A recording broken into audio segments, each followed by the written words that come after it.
Hello అందరికీ. నిన్న Arunachalam trip అయిపోయింది అనుకుంటున్నారా? లేదు లేదు, అక్కడ అరుణాచలంలో ముగిసేసరికి మధ్యాహ్నం 2 గంటలు అయ్యింది. అక్కడి నుంచి వెంటనే ఒక ఆధ్యాత్మిక గమ్యం వైపు మన ప్రయాణం సాగించాం. అది ఎక్కడికి అంటే తమిళనాడు రాష్ట్రంలో ఎంతో ప్రాచీనమైన దేవాలయం, అదే మన శ్రీరంగం. ఇది తిరుచిరాపల్లి జిల్లాలో ఉంది. దీన్నే తిరుచి అని కూడా అంటారు. అరుణాచలం నుంచి దాదాపు 270 కిలోమీటర్స్ వస్తుంది. ఇది 4.5 అవర్స్ జర్నీ ఉంటుంది. ఈ హైవే మీద ఉండే వాతావరణం చాలా బాగుంటుంది. ఎక్కడైనా తలసరి కొంచెం వర్షం, కాస్త మబ్బులు, పక్కనే పొలాలు, ఒక సాలిడ్ డ్రివెన్ డ్రైవ్ అనుకోండి. నాకైతే చాలా చాలా ఇష్టమైన ప్లేస్ ఇది. శ్రీరంగ పరిసర ప్రాంతాల్లోకి ఎంటర్ అవుతూ ఉంటేనే ఆ గోపురం మనకి దూరం నుంచే కనిపిస్తుంది. అసలే పెద్దదిగా ఉంటుంది కదా, దానిని చూస్తుంటే భక్తి అంతర్లీనంగా గుండెల్లో నుండి వచ్చేస్తుందంటే నమ్మరనుకోండి. అది మీరు ఎక్స్పీరియన్స్ చేస్తే కానీ తెలీదు. నన్ను అడిగితే ఈ శ్రీరంగం ఒక్కసారైనా మీరు చూడాల్సిన ప్లేస్ అని నేను చెప్తాను. ఇది మీ విష్ లిస్ట్లో కంపల్సరీ రాసుకోండి. ఎందుకంటే మీరు ఇక్కడికి వెళ్ళి వచ్చిన తర్వాత నాకు కంపల్సరీ థ్యాంక్స్ చెప్తారు. ఈ టెంపుల్ అంత బాగుంటుంది. నా మనసుకు చాలా చాలా ఇష్టమైన టెంపుల్. ఈ ఆలయం ఇండియాలోనే కాదు, ఓవరాల్ ఏషియాలోనే అతి పెద్ద కార్యకలాపాలు సాగించే హిందూ దేవాలయం. ఇది మనకి చాలా గర్వకారణం. ఈ ఆలయం చరిత్ర 2వ శతాబ్దం BCE నుంచి ఉందని చెప్తారు. స్వయంగా బ్రహ్మదేవుడే రంగనాథుడి విగ్రహాన్ని కలిగి ఉన్నాడని పురాణాల్లో ఎప్పటి నుంచో ఉన్న కథ. అలా భూలోకానికి ఈ విగ్రహం ఎలా వచ్చింది అనే కథ కూడా చాలా ఆసక్తికరం. శత్రుఘ్నుడు, శ్రీరాముడు తమ్ముడు, ఈ రంగ విగ్రహాన్ని అయోధ్యకు తీసుకెళ్తాడు. ఆ సమయంలో తాము విశ్రాంతి తీసుకున్న చోటే ఈ స్వామి ఉండిపోతారు. అదే స్థలమే ఈ శ్రీరంగం. అందుకే దీన్ని ఆదిరంగం అని అంటారు. ఈ ఆలయ నిర్మాణం 156 ఎకర్స్ విస్తరణలో ఉంది. దీనికి 7 చుట్టుగోడలు ఉంటాయి. ఇవి భూమిపైనే ఒక కాన్సెంట్రిక్ మండల్లాగా ఉంటాయన్నమాట. 21 గోపురాలు ఉన్నాయి. వీటిలో రాజగోపురం అత్యంత ఎత్తైనది, 236 అడుగులు ఉంటుంది. ఇది ఆసియా ఖండంలోనే అతిపెద్ద గోపురం. ఈ టెంపుల్లో ఉండే ప్రతి గోపురం మీద ఉన్న శిల్పాలు పురాణాల నుంచి, దేవతల నుంచి, పౌరాణిక యుద్ధాల నుంచి తీసుకున్నవే. ఈ ఆలయంలో ప్రతి మూలలో మనకి చాలా విభిన్న కళాత్మకత కనిపిస్తూ ఉంటుంది.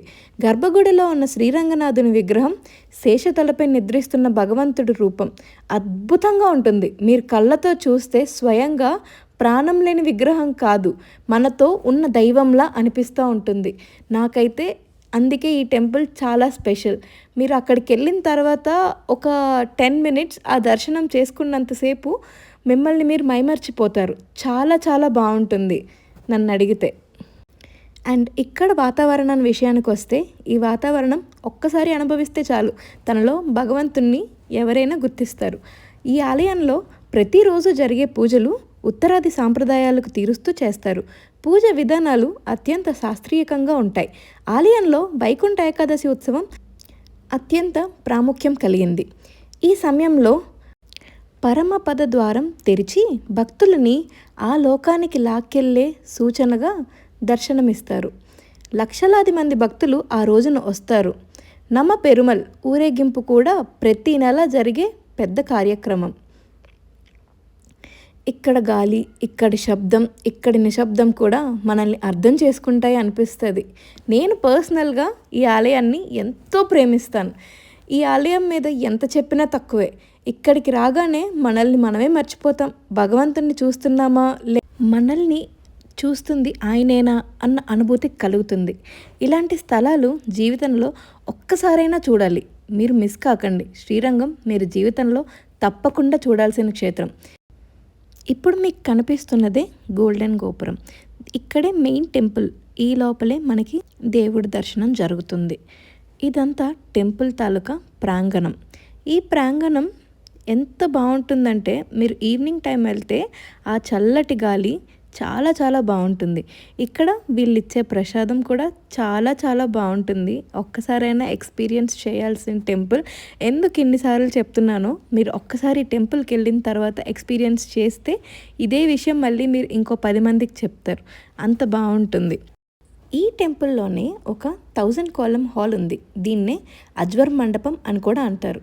అంత గొప్ప శిల్పాలతో అలంకరించబడింది ఈ అజ్వర్ మండలం. ప్రతి కాలంకి ఒక వేరే వేరే శిల్పం ఉంటుంది. ఇది ప్రాచీన భారతీయ శిల్పకళకు బలమైన ఉదాహరణ. తెలుగు చరిత్రలో ఈ హాల్కు ఒక ప్రత్యేకమైన ప్రాముఖ్యత ఉంది. తెలుగు కవులు మరియు ఆధ్యాత్మిక గురువులు, ముఖ్యంగా అజ్వర్లు, ఈ దేవాలయానికి తమ భక్తి పద్యాల ద్వారా గొప్ప కృషి చేశారు. వారి భక్తి గీతాలు దేవాలయాన్ని విశిష్టంగా మార్చాయి మరియు ఆధ్యాత్మిక పరిమాణాన్ని పెంచాయి.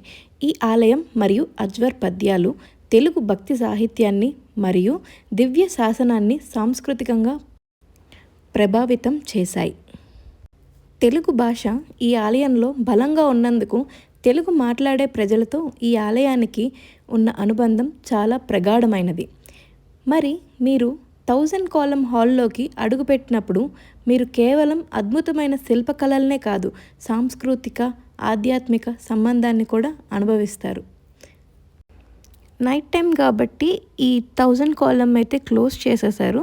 మీరు ఎప్పుడైనా డే టైం వెళ్ళడానికి ట్రై చేయండి. లోపలికి వెళ్ళి ఈచ్ అండ్ ఎవ్రీథింగ్ మీరు పరిశీలిస్తే మీకు ఒక యూనిక్నెస్ అనేది ప్రతి దాంట్లోని కనిపిస్తూ ఉంటుంది. ఇప్పుడు టెంపుల్కి మెయిన్ గోపురం దగ్గరికి మన ప్రయాణం కొనసాగిద్దాం. లోపల దర్శనం కోసం వెళ్ళి మేము నార్త్ టవర్ దగ్గర కార్ పార్క్ చేసి నార్త్ టవర్లో నుంచే దేవుడి దర్శనం చేసుకొని వచ్చాం. మీరు నార్త్ టవర్ నుంచి వెళ్తేనే ఈ 1000 కాలమ్ ఇవన్నీ చూస్తారు. 1000 కాలమ్ వచ్చేసి సౌత్ టవర్లో ఉంటుంది. ఈ మెయిన్ వచ్చేసి ఈస్ట్ టవర్. ఇదే మనకి ఏషియా ఖండంలోనే అతిపెద్ద గోపురంగా ప్రసిద్ధి. ఇక్కడ వ్యూ చూస్తే మాత్రం మీరు అస్సలు మర్చిపోలేరు. ఒక్కసారైనా ఇది ఎక్స్పీరియన్స్ చేయాల్సిందే. తల పైకెత్తి గోపురం వైపు చూస్తే మీ 2 కళ్ళు సరిపోదు. ఇది డే టైంలో చూస్తే ఇంకా బాగుంటుంది. నాకు డే టైం క్యాప్చర్ చేసే అవకాశం రాలేదు, ఎందుకంటే అప్పటికే టైం అయిపోయింది. నెక్స్ట్ డెస్టినేషన్స్ ఇంకా చాలా టెంపుల్స్ ఉన్నాయి. అందుకే నైట్ వచ్చేసి స్కార్లెట్ శ్రీరంగం అని చెప్పి ఒక హోటల్లో ఉన్నాం. హోటల్ అయితే చాలా చాలా బాగుంటుంది. మేము 6 months బ్యాక్ వెళ్ళాం. 6 months బ్యాక్ ఎంత బాగుందో ఇప్పటికీ కూడా వాళ్ళు అదే మెయింటైన్ చేస్తున్నారు. వాళ్ళ హాస్పిటాలిటీ అయితే మాకు బాగా నచ్చింది. ఎలా అంటే రూమ్ బుక్ అయిన దగ్గర నుంచి మనకేం కావాలన్నా వెంటనే సర్వీస్ చేశారు. అండ్ ఫుడ్ కూడా వాళ్ళ దగ్గర అవైలబుల్గా ఉంటుంది. టాప్ ఫ్లోర్లో రెస్టారెంట్ ఉంటుంది. కాంప్లిమెంటరీ బ్రేక్ఫాస్ట్ కూడా అవైలబుల్గా ఉంది. ఈ రోజు నైట్కి శ్రీరంగంలో స్టే చేసి రేపు ఇంకో ఫేమస్ టెంపుల్కి వెళ్ళబోతున్నాం. Stay tune. Bye bye. That's